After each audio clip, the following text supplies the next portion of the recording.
Tourism hotel, tourism డిపార్ట్మెంట్‌లో regular employees, outsourcing ఎంప్లాయీస్‌లో చూస్తే 300 మంది ఔట్‌సోర్సింగ్ ఎంప్లాయీసే ఉంటారు. వాళ్ళతోనే నిర్వహిస్తోంది. ఇప్పుడు అవి తీసుకెళ్ళి ప్రైవేట్‌కి అప్పగించేయబోతున్నారంటూ సాక్షి ఒక సంచలనాత్మకమైన కథనాన్ని ప్రొజెక్ట్ చేసింది.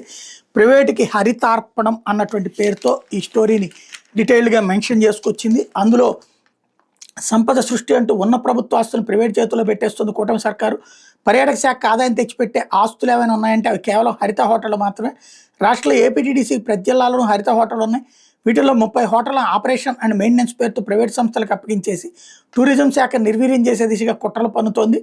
హరిత హోటల్ను ప్రైవేట్ పరం చేసేందుకు ఈ నెల 23న కొంతమంది స్టేక్ హోల్డర్లకు ప్రభుత్వం ప్రత్యేక ఆహ్వానం అందించింది. విజయవాడ బెరం పార్క్లో గుట్టు చప్పుడు కాకుండా ఏపీటీడీసీ ఆధ్వర్యంలో సమావేశం ఏర్పాటు చేసింది. ఎవరెవరు వస్తారో ఆన్లైన్ లింక్ ద్వారా సమాచారం ఇవ్వాలంటే ఆదేశించింది. ముందుగా రిజిస్టర్ చేసుకున్న వాళ్ళని ఈ సమావేశానికి అనుమతి ఇచ్చింది.